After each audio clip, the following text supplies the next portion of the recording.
नमस्कार साथियों मेरा नाम है द एक्सप्लेनर और आप देख रहे हैं द पॉइंटेड विजन। और आज के इस वीडियो क्लास में हम समझेंगे, जानेंगे, पढ़ेंगे और एनालाइज करेंगे एक सर अरविंद घोष की द्वारा लिखी गई एक बहुत ही अच्छी और philosophical poem despair on the staircase. ठीक है, तो इस कविता का टाइटल है डिस्पेयर ऑन द स्टेयरकेस और इसका क्या अर्थ है और कवि ने इसका यही टाइटल क्यों रखा और इस कविता का मीनिंग क्या है, इसका हिस्टोरिकल बैकग्राउंड क्या है, इसका सेटिंग क्या है इस कविता की और इसके की फैक्ट्स क्या है और इसका अर्थ क्या है। तो इन सभी पहलुओं पर हम विचार करेंगे, चर्चा करेंगे अच्छे से। तो जस्ट बी कंटिन्यू और हर बार की तरह शुरू से शुरुआत करते हैं। तो सबसे पहले आता है इस कविता का title. What is the meaning of the title of this poem. So despair on the staircase, इसका अर्थ होता है, डिस्पेयर का क्या अर्थ होता है, द स्टेट ऑफ होपलेसनेस, निराशा की स्थिति। ऑन द स्टेयरकेस, स्टेयरकेस का अर्थ होता है सीढ़ियाँ, एक सीढ़ियों की जो होती है ना, जैसे सीढ़ियाँ होती है कतार, या फिर किसी भी प्रकार की, किसी बिल्डिंग की सीढ़ियाँ हो सकती है, किसी भी प्रकार की बॉटम से लेकर अप तक। ठीक है, तो वहाँ पर कवि को इन सीढ़ियों पे ये जो स्टेट ऑफ होपलेसनेस अर्थात डिस्पेयर की स्थिति क्यों नज़र आई है, वो जब हम इस कविता को पढ़ेंगे तब हमको पता चल जाएगा अच्छे से। ठीक है, सर अरविंद घोष जिनका इंट्रोडक्शन मैं दूंगा, लेकिन इससे पहले मैं बस इस कविता को रिसाइट करना चाहूँगा क्योंकि ये एक 14 लाइन की छोटी सी कविता है, अर्थात एक सोनेट है। ठीक है, और इसमें हम सब अच्छे से बात करेंगे कि कौन कौन से पर्सोना हैं, जैसे सी, हर सी, ठीक है, और देन आई। ठीक है, तो हम अच्छे से बात करेंगे। पहले मैं इसका टेक्स्ट रिसाइट कर देता हूँ। Mute stand she lonely on the topmost stair, an image of magnificent despair, the grandeur of a sorrowful surmise wakes in the largeness of her glorious eyes. ये दो लाइन एक साथ पढ़नी है। ठीक है, in her beauty's dumb significant pause, यहाँ पे कोमा लगा दो, I find the tragedy of her mysterious mind. ठीक है, yet is she stately grandiose full of grace, a musing mask is her immobile face. ठीक है, इनको फिर एक साथ पढ़ना है। Yet is she stately grandiose full of grace, a musing mask is her immobile face, her tail is up like an unconquered flag, its dignity knows not the right to wake, an animal creature wonderfully human, a charm and miracle of fur-footed Brahman.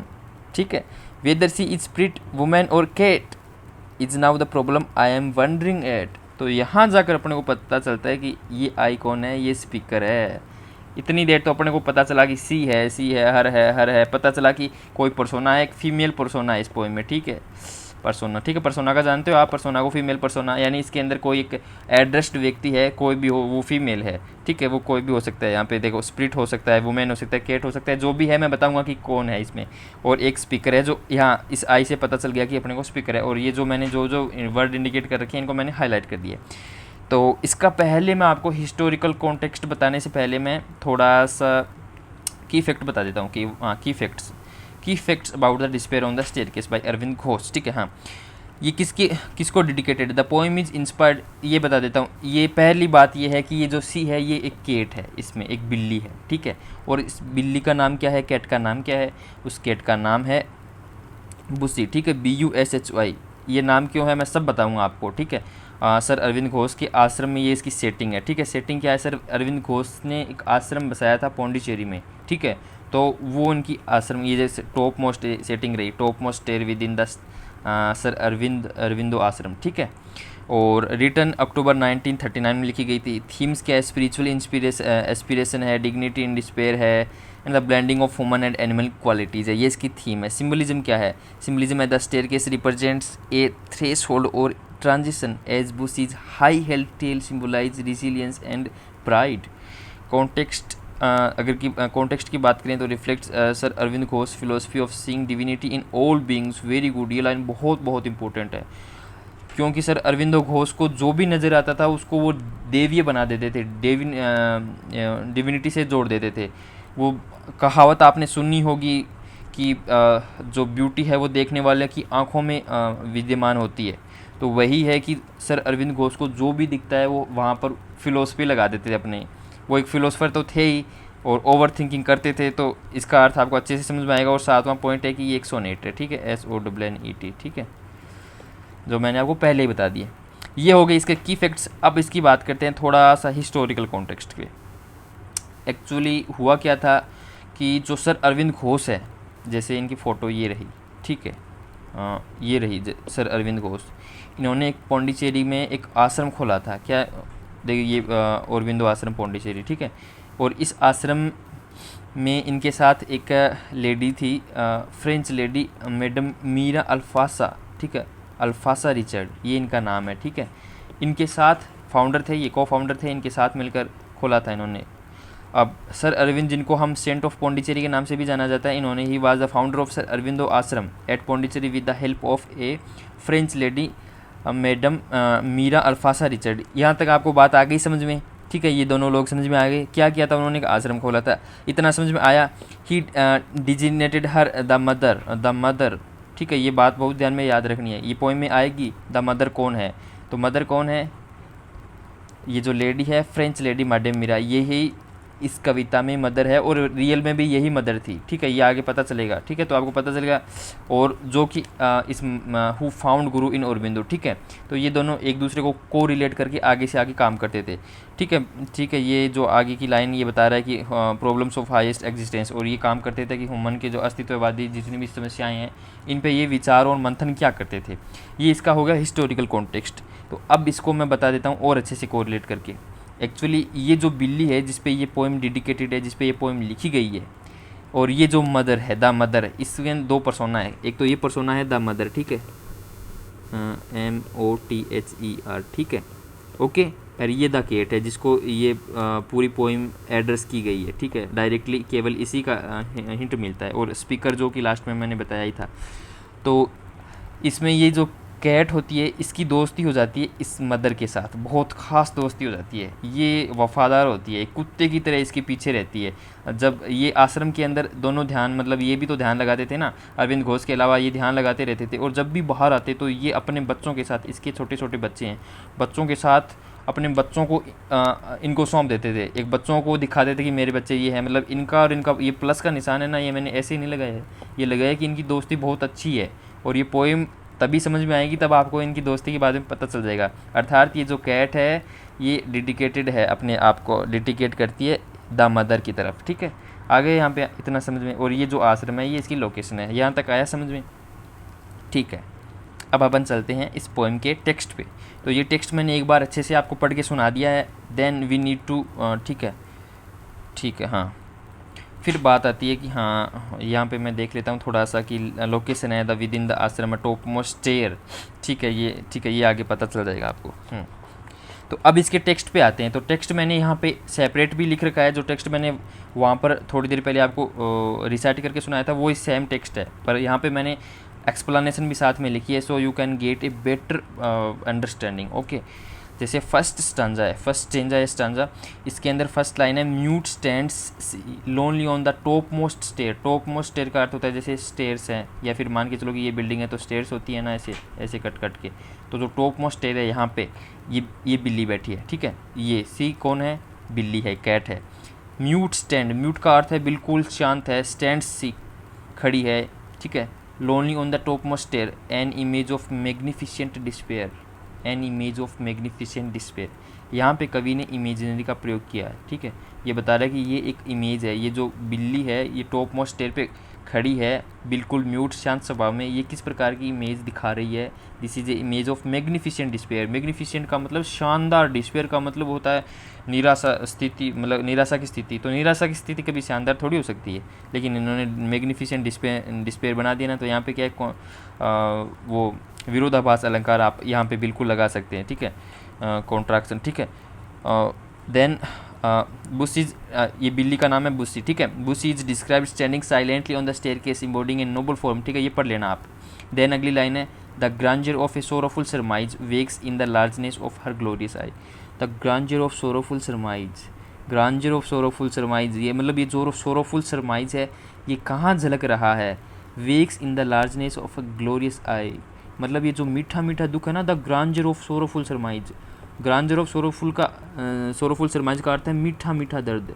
Wax in the largeness of her glorious eyes. Largeness का मतलब होता है बहुत बड़ी, हर glorious eyes है। इस बिल्ली की जो ग्लोरियस आइज है इसके अंदर एक मीठा दुख झलक रहा है। अर्थात ये जो बिल्ली है जो टॉप मोस्ट स्टेयर पे खड़ी हुई है, बिल्कुल म्यूट है, इसकी आंखों में एक बहुत मीठा दुख झलक रहा है, बहुत मीठा मीठा। ये किसी की तलाश में है, ठीक है। और ये किसकी तलाश में है, मतलब मेजेस्टिक हो रहा है किसी की तलाश में, जो आगे पता चलेगा आपको कि किसकी तलाश में है, ठीक है।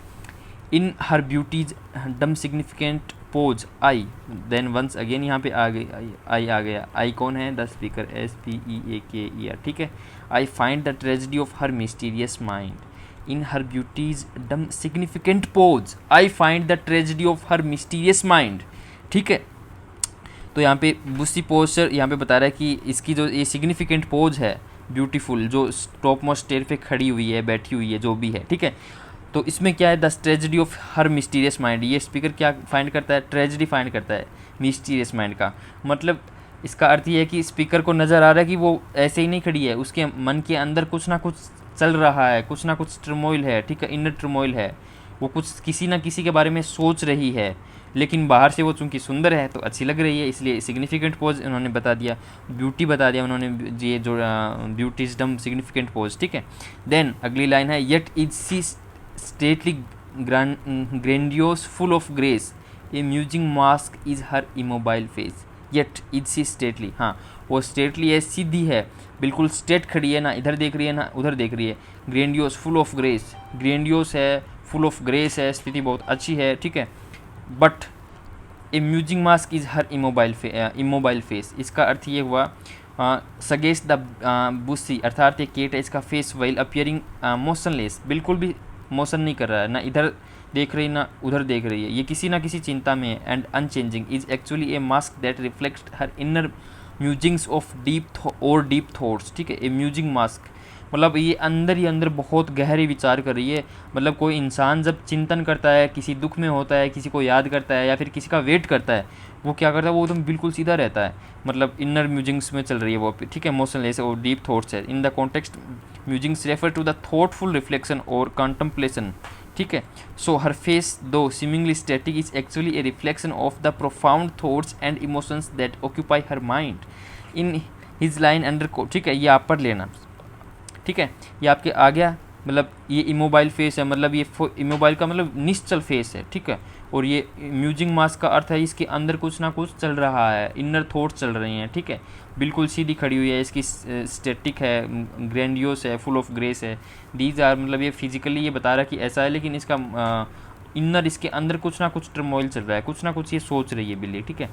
देन अगली लाइन है, अब आते हैं स्टेंजा थर्ड पे, ठीक है। दो stanza we have covered. Her tail is up like an uncurled flag, जैसे ये बिल्ली है, ठीक है, इसके 4 पैर हैं, ठीक है, ये इसका मुख है, और इसकी ये जो पूंछ है ये ऐसे अनकॉन्कोर्ड खड़ी, मतलब सीधी सीधी, मतलब पूरी खड़ी हुई है, मतलब, ठीक है, विदाउट एनी काइंड ऑफ, मतलब ये थोड़ी सी सीरियस है। इसका अर्थ ये हुआ कि the cat is so serious, जिसको भी ये अंदर से याद करिए, जिसको भी अंदर से मिस करिए, मैं इसका अर्थ बाद में बताऊंगा, बाद में जब आप वीडियो पूरा देख लोगे तब आपको पूरा बैकग्राउंड समझ में आ जाएगा, ठीक है। अनकॉन्क्वर्ड फ्लैग का अर्थ होता है, मतलब एक अपने आप में एक प्राइड है, एक ऐसा फ्लैग जिसको जीता नहीं गया है, मतलब अपने आप में एक बिल्ली है, अपने फुल ऑफ प्राइड है। अर्थात जब हम किसी को याद करते हैं, किसी को मिस करते हैं या फिर किसी का वेट कर रहे होते हैं, तो बिल्कुल ऐसा इतना सीरियस होकर खड़े होते हैं कि क्या बात है। तो ऐसे ही ये बिल्ली ऐसे ही खड़ी है। Its dignity knows not the right to wag, its dignity, अर्थात किसकी डिग्निटी, इस बिल्ली की डिग्निटी, इस बिल्ली की पूंछ की dignity, knows not the right to wag, अपनी पूंछ को झुकाना नहीं जानती है। अर्थात ये बिल्लियों को देख लेना आप, बिल्लियों की पूंछ सामान्यतः सीधी रहेगी, ठीक है, जबकि कुत्ते की पूंछ क्या है, मतलब ऐसे ऐसे ऐसे मुड़ी हुई रहती है, वो थोड़ी सी वेग रहती है, लेकिन बिल्ली की पूंछ मुड़ी हुई कभी नहीं रहेगी।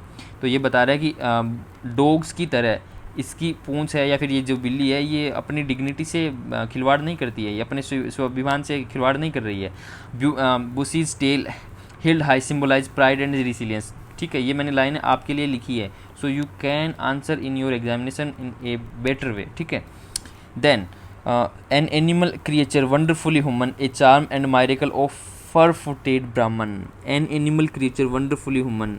Then once again the poet is imaging, और ये इस बिल्ली को कंपेयर कर रहा है ह्यूमन बींग से, an animal creature, a charm and miracle of fur-footed Brahman. Bush is portrayed as an animal with human-like qualities, highlighting her unique almost spiritual presence. ठीक है, अब इस बिल्ली का चार्म बताया गया, एक चार्म है, एक मायरिकल है, फर फुटेड ब्राह्मण, लाइक ए फर फुटेड ब्राह्मण। इट्स मीन्स फर फुटेड ब्राह्मण is a symbol of spiritual presence. ठीक है, स्पिरिचुअलिटी की प्रेजेंस है।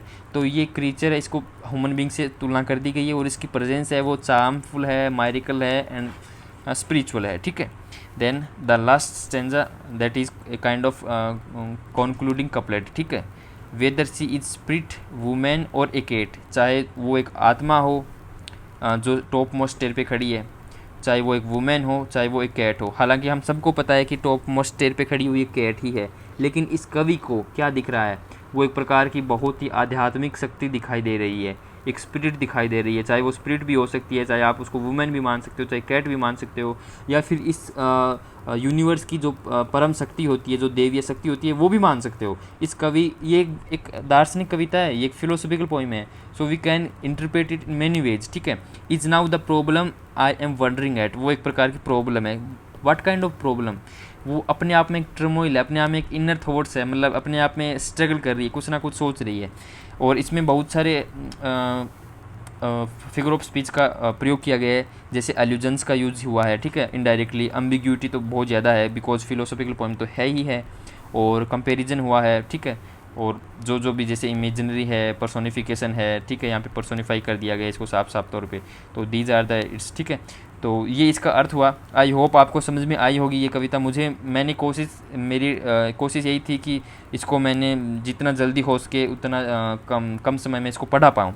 ठीक है, ये French lady madam D Mishra की फ़ोटो है, ये सारा बैकग्राउंड मैंने ऑलरेडी आपको समझा दिया है। ठीक है, सो आई होप अभी आपको समझाने की ज़रूरत रही नहीं है, और ये जो पोइम का टेक्स्ट है मैंने वहाँ पर आपको अच्छे से समझाया है। सो आई होप आपको समझ में आया होगा। ठीक है, इसी के साथ धन्यवाद।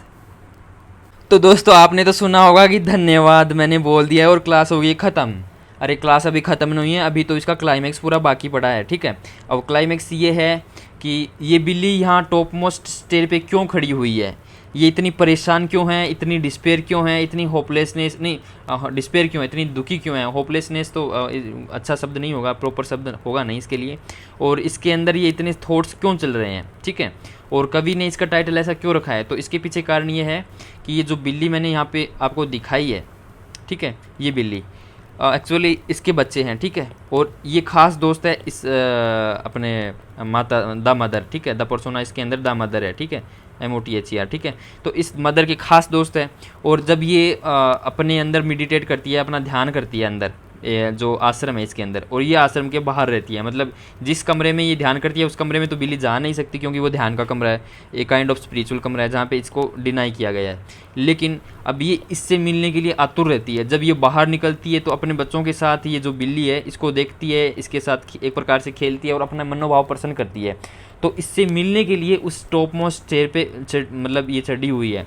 अब इस पोएम की सेटिंग कुछ ऐसी सी है, मान के चलो कि जैसे ये टॉप मोस्ट स्टेयर पे चढ़ी हुई है, अगर ये बिल्ली, अगर इसको मिलना है इस द मदर से, तो इसको यहाँ तक आना ही पड़ेगा और वेट करना पड़ेगा, और ये जैसे ही दरवाज़ा खोलेगी तो ये तुरंत छलांग लगा के इसके पास पहुँच जाएगी। ये इसकी सेटिंग है, बाकायदा इसी की यही सेटिंग है। हिस्टोरिकल कॉन्टेक्स्ट जब आप इसके डीप में पढ़ोगे तो आपको पता चलेगा। तो ये एक आतुरता भरी हुई बिल्ली है, मतलब अपने प्रेम में, अपने कि हाँ भाई जैसे भी द मदर आएगी तो मैं उसको दिखाऊंगी कि मैं आपसे लगाव करती हूँ, जो भी है। ठीक है, तो ये जितने भी सारे शब्द ये आए हैं कि ये ऐसी है जैसे मतलब टॉप मोस्ट स्टेयर पे खड़ी हुई है, मैग्निफिसेंट डिस्पेयर है, सोरोफुल है, ठीक है, waxing large and glorious eyes है, beauty significant pose of and tragedy है, सोरोफुल आइज है, डिस्पेयर है, दीज आर द, ठीक है, मिस्टीरियस माइंड है, ठीक है, music mask is mobile face है, अनकॉन्कोर्ड, मतलब दीज आर द एडजेक्टिव्स, वो मतलब ये दुख भरे एडजेक्टिव्स है, जैसे प्रॉब्लम है, ये सारे बता रहे हैं कि ये बिल्ली प्रॉब्लम में है। और क्यों प्रॉब्लम है मैंने आपको बता दिया, क्योंकि ये अपना वेट कर रही है। This is a kind of ऐसी स्टेयर पे बस मतलब ये खड़ी है जहाँ से सीधे छलांग लगा के अपने द मदर के पास पहुँच जाएगी, जिससे अपने मनोभाव प्रकट कर सकेगी। ठीक है, तो ये इसका क्लाइमेक्स है, यहाँ जाकर ये ख़त्म होती है पोइम। तो मैं आशा करता हूँ कि आपको कुछ ना कुछ ज़रूर समझ में आया है, और इसी के साथ हम हम अगले वीडियो क्लास में मिलेंगे। तब तक के लिए धन्यवाद। और आपका कोई डाउट हो तो मुझे कमेंट बॉक्स में, और कोई भी सुझाव हो, जो भी आपको बताना या जो भी जिस प्रकार का लिखना हो, अपने मनोभाव व्यक्त कीजिए। ठीक है, धन्यवाद।